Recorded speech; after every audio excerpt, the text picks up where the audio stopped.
Hello everyone, आप सभी का स्वागत है। आज मैं आपको बताऊंगा संस्कृत कक्षा 10 भारतीय संस्कारा यानी भारतीयों के संस्कार के बारे में। इस वीडियो में हम आपको बताएंगे।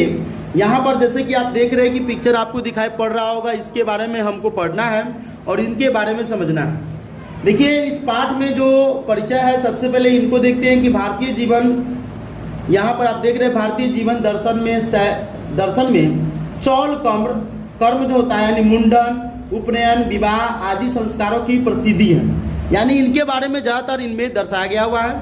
छात्रगण संस्कारों का अर्थ तथा उनके महत्व को जान सके, इसके लिए इस स्वतंत्र पाठ को रखा गया है, जिससे इन्हें भारतीय संस्कृति एक महत्वपूर्ण पक्ष का व्यक्तिगत व्यवस्थित परिचय मिल सके, यानी उसके बारे में मिल सके। इसके बारे में बताया गया है कि खास करके जो बच्चे हैं, नए जमाने के जो बच्चे आए हुए हैं, उनको भारतीय संस्कृति के बारे में ज़्यादातर मालूम हो। ये यहाँ पर आप देख रहे हैं। अब हम देखते हैं भारतीय संस्कार यानी भारतीयों के संस्कार के बारे में, जो संस्कार है उसके बारे में। तो इस चैप्टर में जो संस्कृत है उसका हिंदी सबसे पहले हमको देखना है। यहाँ पर आप देख रहे हैं कि भारतीय संस्कृते अन्यतम वैशिष्टम विद्यते यतः जीवन इहं समय समय संस्कारा अनुष्ठिता भवन्ति। अत्यंत संस्कार शब्द सीमितो व्यंग रूप प्रयुज्यते, किंतु संस्कृत रूपकरण मिंदा भारतस्य व्यक्तिगत रचयति। यानी इसको हम थोड़ा जूम कर दे और थोड़ा अच्छी तरीके से आपको दिखाई पड़े। ठीक है, चलिए अच्छी तरीके से अब आपको दिखाई पड़ रहा होगा। ठीक है, थोड़ा और इधर कर दे। नहीं, चलिए, इसका मतलब है कि भारतीय संस्कृति की अत्यधिक विशिष्टता है कि इस जीवन में समय समय पर संस्कारों के अनुष्ठान होते हैं। आज संस्कार शब्द सीमित होकर व्यंग रूप में प्रयोग किए जाते हैं, किंतु संस्कृति के रूप में यह भारत के व्यक्तिगत की रचना करता है। क्या करता है? भारत के व्यक्तिगत की रचना करता है। आगे हमको देखना है कि विदेशी निवसतो भारतीय संस्कारान प्रति उन्मुखा जिज्ञासवश्च पाठेस्मिन् तेषां संस्काराणां संक्षिप्त परिचयो महत्वज्ञ निरूपितम। इसका मतलब है कि विदेश में बसे हुए जो भारतीय लोग हैं वो संस्कारों के प्रति उन्मुख जिज्ञासु हैं। इस पाठ में संस्कारों का संक्षिप्त परिचय और महत्व निरूपित किया गया हुआ है। इसी के बारे में हमको आगे और भी देखना है। और इसमें बताया गया है कि विदेश में बसे जो भारतीय लोग हैं वो संस्कारों के प्रति उन्मुख जिज्ञासु हैं। बहुत सारे ऐसे लोग हैं जो संस्कार को जानना चाहते हैं, बहुत सारे लोग हैं जो संस्कार को छोड़ करके भागते हैं। तो जो छोड़ करके भागते हैं उनको संस्कार के प्रति अट्रैक्ट करना है, ये इसीलिए इस पाठ को लिखा गया है। आगे देखते हैं। यहाँ पर भारतीय जीवने प्राचीन कालता संस्कारा महत्वधारयानम। प्राचीन संस्कृत रभिज्ञान संस्कारभ्यो जायते। अत्र ऋषीणां कल्पनासीत यतः जीवनस्य सर्वेषु मुख्यावसरेषु वेद मंत्राणां पाठ, आशीर्वाद, होम, परिवार सदस्यानां सम्मेलन च भवेत्। इसका आपको जो देख रहे हैं इसका अर्थ हम आपको यहाँ बता रहे हैं। इसका मतलब है कि भारतीय जीवन में प्राचीन काल से ही संस्कारों के महत्व को धारणा किए गए हैं, यानी उसके बारे में धारणा दिया गया कि यह अच्छा प्राचीन संस्कृति का ज्ञान संस्कार से होता है। ठीक है, यहाँ ऋषियों की कल्पना थी कि जीवन के सभी मुख्य अवसरों पर वेद मंत्रों का पाठ, बड़े लोगों का आशीर्वाद, हवन और परिवार के सदस्यों का सम्मेलन होना चाहिए। यानी ऋषि मुनि जो कल्पना किया था कि जीवन के जितने भी मुख्य अवसर हैं, ठीक है, वहाँ पर वेद मंत्रों का पाठ होना चाहिए। जैसे आज हम लोग के जैसे हिंदू कास्ट में शादी होती है तो सत्यनारायण भगवान की पूजा होती है, ठीक है, देवी देवता की पूजा होती है, तो बड़े लोगों का आशीर्वाद, हवन और परिवार के सदस्यों का सम्मेलन होना चाहिए। यहाँ पर आप देख सकते हैं, यहाँ पर तथा सर्वे संस्काराणाम अनुष्ठाना संभवति एवं संस्कारा महत्व धारयन्ति। केचन संस्कारस्य मौलिक अर्थ परिमार्जन रूप गुणाधान रूपश्च न विस्मर्ते। अतः संस्कारा मानवस्य कर्मस्य परिमार्जने दोषापने गुणाधाने च योगदान कुर्वन्ति। इसका मतलब है कि ऐसे सभी संस्कार, ठीक है, ऐसे सभी संस्कार के अवसर पर ही संभव है। इस प्रकार संस्कार के महत्व को धारणा करता है, किंतु संस्कार का मौलिक अर्थ शुद्ध होना और गुणों का ग्रहण करना, रूप को नहीं भूलना चाहिए। इसलिए सभी संस्कार मानव के क्रम से शुद्ध करने में, दोषों को दूर करने में और गुणों को ग्रहण करने में योगदान करता है। ठीक है, यानी संस्कार क्या करता है कि अच्छे अच्छे गुण को ग्रहण करना, ठीक है, उसके अलावा शुद्ध होना और गुणों का ग्रहण करना, इस सब को ये क्या करता है, ग्रहण करने में, इसके बारे में बताता है। और हमें ये भी बताता है कि हमें अपने संस्कार को नहीं भूलना चाहिए। संस्कारा पर्याण पंचविद्या संति जनपूर्वास्य ससेवा सट सछानिका पंचंग गृहस्थ संस्कारा विवाह रूप एक मरणोत्तर संस्कारच्च चैका एवं सुडास संस्कारा भवंती। इसका मतलब है कि संस्कार प्राय 5 प्रकार के हैं। आपसे ये पूछेगा, ऑब्जेक्टिव में पूछा हुआ है कि संस्कार कितने प्रकार के, तो 5 प्रकार के हैं। ठीक है, यानी जन्म से पूर्व 3 होते हैं। जन्म से पूर्व कितने होते हैं, 3। बचपन में 6, बचपन में कितने होते हैं, 6 होते हैं। शिक्षा काल में 5 होते हैं। शिक्षा काल में पूछेगा कितने संस्कार होते हैं, तो 5। गृहस्थ जीवन में कितने संस्कार होते हैं, तो गृहस्थ जीवन में संस्कार विवाह रूप एक और मरने के बाद संस्कार होता है। यानी गृहस्थ जीवन में विवाह होता है और एक होता है मरने के बाद। इस प्रकार 16 संस्कार होते हैं। यानी टोटल संस्कार कितने होते हैं, 16। आपको ये देखना है कि संस्कार एक्चुअली में होते कितने। तो संस्कार प्राय 5 प्रकार के होते हैं और जन्म से पूर्व 3 होते हैं। बचपन में 6 संस्कार होते हैं। शिक्षा काल में 5 होते हैं। गृहस्थ जीवन में संस्कार विवाह रूप और एक मरने के बाद संस्कार होता है। यानी टोटल पूछेगा संस्कार कितने होते हैं, तो 16 संस्कार होते हैं। ठीक है, अब यहाँ पर देखना है, जन्म पूर्व संस्कारेषु गर्भधाना पुष्पनं सीमांतोनयं चेति त्रयो भवन्ति। अत्र गर्भरक्षा गर्भस्थस्य संस्कारानोपनम गर्भवतश्च प्रसन्नता चेति प्रयोजनं कल्पितमस्ति। शैशवसंस्कारासु जातक्रम नामकरणम निष्क्रमण अन्नप्राशनम चूड़ाक्रम कर्णवेदस्तु कर्मेशो भवन्ति। इसका मतलब है कि जन्म से पूर्व जो होते हैं, पूर्व के संस्कारों में गर्भधान, पुष्पन, सीमांत, ये 3 होते हैं। यानी गर्भधान, जन्म से पूर्व जो होते हैं 3 संस्कार होते हैं। ये 3 संस्कार आपको देखना है।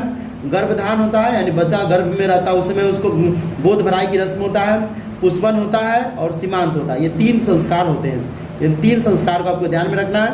यहाँ गर्भ रक्षा, गर्भस्थ शिशु का संस्कार विधान और गर्भवती स्त्री का प्रसन्नता के लिए ये सब आयोजन किए जाते हैं। यानी बच्चा जब गर्भ में हो तो उसको खुशी मिलनी चाहिए, ना कि उसको दुखी। उसको जितना खुश रखोगे उतना अच्छा रहेगा, इसीलिए इसको संस्कार बनाया गया है। बचपन के संस्कारों में जात कर्म, नामकरण, बाहर निकलना, अन्न ग्रहण, चूड़ाकर्म और कर्णवेद, ये सब क्रम से होते हैं। यानी ये सब क्या होता है, संस्कार जो होता है, जात क्रम होता है, नामकरण होता है, उसके बाद बाहर निकलना, बच्चा को अन्न ग्रहण कराना, चूड़ा कर्म कराना, कर्ण वेद कराना। यानी बच्चा को पहले के ज़माने में जब अन्न खिलाया जाता था, वो भी दिन देख करके कि बढ़िया दिन है, उस दिन हम इसको अन्न खिलाएंगे। ठीक है, ये सब कर्म से होते हैं। शिक्षा संस्कारेषु आरंभ उपनयनम वेदारंभ। ठीक है, ये सब यहाँ पर कह रहा है कि यहाँ से ही शुरू हो रहा है। ठीक है, यानी वेदारंभ के शांत समावत चेति संस्कारा प्रक्लिप्ता अक्षराम्बे अक्षर लेखनम अंक लेखनं च शिक्षु प्रावते उपनय संस्कार से अर्थ गुरुना शिष्य सभा गृहे नयन भवति तत्र शिष्य शिक्षानियमन पालयाना अध्ययन करोति ते नियमा ब्रह्मचर्य वर्ते समिस्पष्टा। यानी इसका अर्थ हमको समझना है कि शिक्षा संस्कारों में अक्षरंभ, उपनयनम, वेदारंभ, किसानता और समावर्तन संस्कार होते हैं। ठीक है, यानी शिक्षा संस्कार में ये सब होते हैं। अक्षरंभ में अक्षर लेखन, और अक्षर लेखन बच्चा आरंभ करता है। बच्चा जब कलम कॉपी उठाता है उसके लिए भी वो आरंभ करता है। उपनयन संस्कार का अर्थ गुरु के द्वारा शिष्य को अपने घर में लाना होता है। उपनयन संस्कार में क्या होता है कि गुरु के द्वारा शिष्य को अपने घर में लाना उपनयन संस्कार के अंदर में होता है। गुरु क्या करेगा, शिष्य को अपने घर में लाता था। जैसे राम जी, कृष्ण जी सब गए हुए वन में ना, तो उपनयन संस्कार के अंदर वहाँ शिष्य शिक्षा नियमों का पालन करते हुए अध्ययन करता है तथा ब्रह्मचर्य का व्रत का पालन करता है। ठीक है, आगे देखते हैं। प्राचीन काले शिष्य ब्रह्मचारी इति कथ्यते स्म गुरु गृहे एवं शिष्य वेदारंभ करोति स्म। वेदारंग महत्व प्राचीन शिक्षायाम उत्कृष्ट मन्यते स्म। किसांत संस्कारा गुरु गृहे एवं शिष्य प्रथम क्षौरकर्म भवति स्म। अत्र गोदान मुख्य कर्म अतः साहित्य ग्रंथोषु अस्य नामांतर गोदान संस्कारोपि लभ्यते। यानी इसका मतलब है कि प्राचीन काल में शिष्य को ब्रह्मचारी कहा जाता था। गुरु के घर में ही शिष्य वेदारंभ करते थे। वेदों का महत्व प्राचीन शिक्षा में श्रेष्ठ माना जाता था। ठीक है, कि शांत संस्कार में गुरु के घर में शिष्य का प्रथम मुंडन होता था। यानी गुरु के घर में जाता था तो पहले सबसे पहले उसको टकला बनाया जाता था मुंडन करके, और टिकी रख करके उसको वहाँ पर ही मुंडन किया जाता। इसमें गोदान मुख्य कर्म था, गोदान जो था उसका मुख्य कर्म था। और अतः साहित्य ग्रंथों में इसका दूसरा नाम गोदान संस्कार भी मिलता है। ठीक है, समाप्तन संस्कारस्यो शिष्यस्य गुरुगृहतं गृहस्थ जीवने प्रवेश शिक्षावसाने गुरु शिष्यान् उपदिश गृहं पेशयति उपदेशेषु प्रायणे जीवनस्य धर्म प्रतिपादन्ते यथा सत्यवदं धर्मचर स्वाधानयं प्रमाद इत्यादि। इसका मतलब है कि समापवर्तन संस्कार का उद्देश्य शिष्य का गुरु के घर से अलग होकर गृहस्थ जीवन में प्रवेश करना होता था। यानी जब बच्चा पढ़ लिया तो गुरु के घर से अलग होकर के अपना जीवन में प्रवेश किया। शिक्षा की समाप्ति पर गुरु शिष्यों को उपदेश देकर भेजते थे। उपदेश में प्राय जीवन के कर्तव्यों को बताया जाता था, जैसे सत्य बोलो, धर्म का आचरण करो, अपनी विद्या पर घमंड मत करो इत्यादि, ये सब देता था। यानी कि पढ़ाई हो गया, पढ़ाई होने के बाद उसको घर भेजता था तो गुरु क्या करता था, उपदेश देता कि ना आजकल फेयरवेल पार्टी होता है, बच्चा का खूब मिठाई उठाई खिलाया, उसको अपना भाषण उषण दिया, टीचर प्रवचन उचन सुनाया और उसके बाद घर भेज दिया। उसी तरह से होता था। विवाह संस्कारस्य पूर्वकर्म मनुष्य वस्तुतो गृहस्थ जीवनं प्रविशति विवाहं पवित्र संस्कारा मंत्र यत्र नानाद्विधानि कर्माण्यनि भवन्ति तेषु वाग्दानं मंडप निर्माणं वधूगृह वारपक्ष्य स्वागतं वरवध्यो परस्परं निरीक्षणं कन्यादाने अग्निस्थं पाणिग्रहणं लाजा होम सप्तपदी सिंदूरदानम इत्यादि, ये सब पढ़ा है। यानी विवाह संस्कार होने के बाद भी व्यक्ति गृहस्थ जीवन आरंभ करता है। विवाह को पवित्र संस्कार माना गया। इसमें अनेक प्रकार के कर्मकांड होते हैं। उनमें वाक्यदान, मंडप निर्माण, वधू के घर पर पक्ष का स्वागत, वर वधू का निरीक्षण, कन्यादान, अग्नि की स्थापना, पानी ग्रहण, धान के लाभे से हवन, सप्तपदी, सिंदूरदान इत्यादि, ये सब विवाह संस्कार में होता है। ठीक है, सर्वत्र समान रूपे विवाह संस्कारस्य प्राणय आयोजन भवति तदनन्तरं गर्भधारण संस्कारा पुनरावर्तते जीवनचक्रा च भ्रमति मरणादन्तरम अनेष्टिका संस्कारा अनुष्ठते एवं भारतीय जीवन दर्शनस्य महत्वपूर्ण मुपादन संस्कार। यानी इसमें कहा है कि वैवाहिक परंपरा सभी जगह एक जैसा ही है। यानी जिस तरह वैवाहिक परंपरा भारत में है उसी तरह दिल्ली में, बिहार में, पटना में, सब जगह होगा। इसके बाद गर्भधारण संस्कार तथा अन्य संस्कार होते हैं। मृत्यु के बाद दाह संस्कार किया जाता है। इस प्रकार भारतीय जीवन दर्शन का महत्वपूर्ण स्रोत ये संस्कार है। अभी हम संस्कार के बारे में पढ़े कि भारतीय जीवन की कितने संस्कार होते हैं, उन संस्कारों के बारे में पढ़ाए हैं, बताए हैं। अब हमको यहाँ से ऑब्जेक्टिव देखना है। यहाँ से ऑब्जेक्टिव चालू हो गया है। ऑब्जेक्टिव को बढ़िया से ध्यान से आपको देखना पड़ेगा। ठीक है, तो ऑब्जेक्टिव में कह रहा है कि भारतीय संस्कार पाठे भारतस्य की रचयति। तो भारतीय संस्कार पाठे भारतीय की रचयति, इसका आंसर होगा व्यक्तित्व। यहाँ पर देख रहा है बी नंबर, व्यक्तित्व मतलब व्यक्ति के बारे में, यानी व्यक्ति के संस्कार के बारे में बताया गया।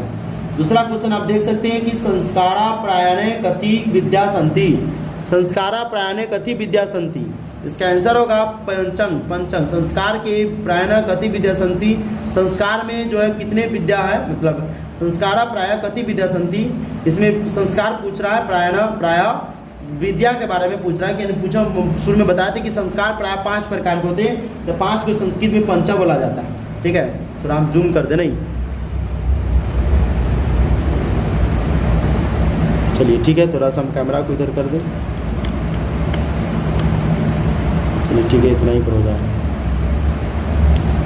तो इसमें पंचम होता है। आगे हमको देखना प्रश्न 3 कह रहा है कि कति संस्कारा भवंती, कति संस्कारा भवंती, तो 16 यानी कितने संस्कार होते हैं। 16 मतलब 16, कितना होता है 16, 16 मतलब 16 संस्कार होते हैं। आगे हमको देखना है प्रश्न नंबर 4 का रहा है कि अत्यष्टि संस्कारा कादा भवती।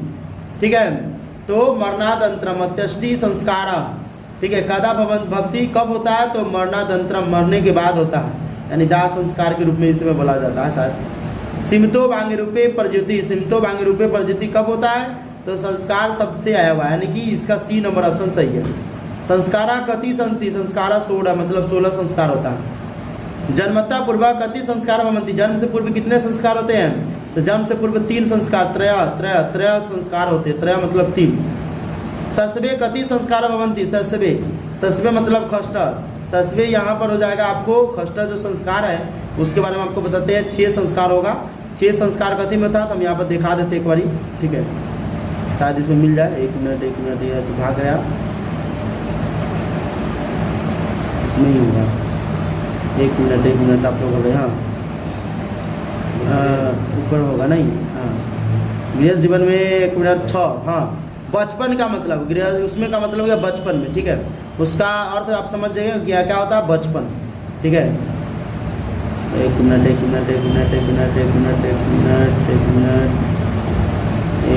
कहाँ गया ऑब्जेक्टिव? 8 9 8। हाँ खष्टा था 6। सस्वे कति संस्कार मतलब जन्म में बचपन में कितने होते हैं? 6।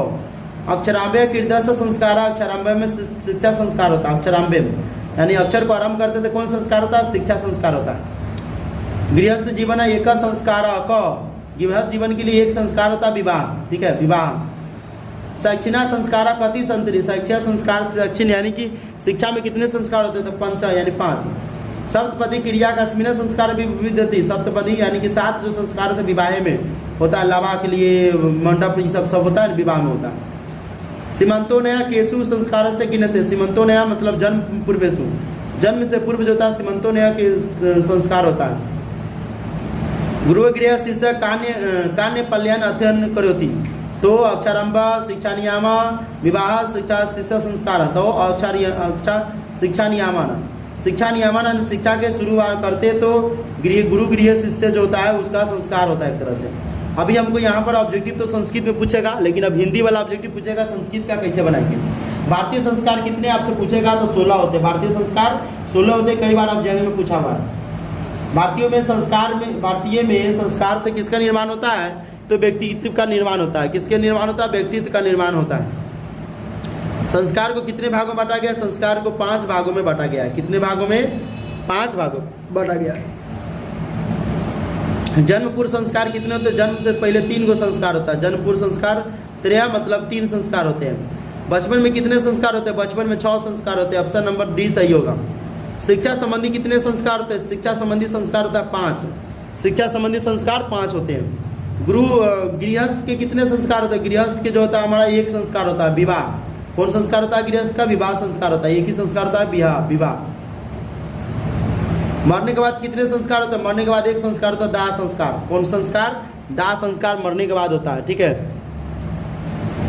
किसके गीत देवता भी गाते हैं? किसके गीत? भारतवर्ष के गीत देवता भी गाते हैं। ये ऑप्शन आपका हो गया। प्राचीन संस्कृति की पहचान किससे होती है? प्राचीन संस्कृति की पहचान संस्कारों से होती है। कि संस्कार में यहाँ तो प्राचीन संस्कृति की पहचान है। वेद की पढ़ाई शुरू करना किस संस्कार के अंतर्गत आता है? जन्म पूर्व संस्कार, गृहस्थ जीवन, विवाह या शिक्षा? तो शिक्षा के अंतर्गत होता है वेद की पढ़ाई शुरू करना, ठीक है। किस संस्कार के द्वारा मनुष्य जीवन में प्रवेश करता है? विवाह संस्कार के दौरान मनुष्य क्या करता है? जीवन में प्रवेश करता है। मरने के बाद कौन सा संस्कार संपन्न होता है? अंत्येष्टि मतलब दाह संस्कार, ठीक है। अंत्येष्टि संस्कार कब होता है? जन्म पूर्व प्राणी ग्रहण, मरने के उपरांत होता है। मरने के बाद दाह संस्कार जो होता है वही होता है। अक्षर आरंभ करना किस संस्कार के अंतर्गत आता है? अक्षर आरंभ करना शिक्षा संस्कार के अंतर्गत आता है, ठीक है। सप्तपदी क्रिया किस संस्कार में संपन्न होती है? सप्तपदी क्रिया जो होता है किस प्रकार?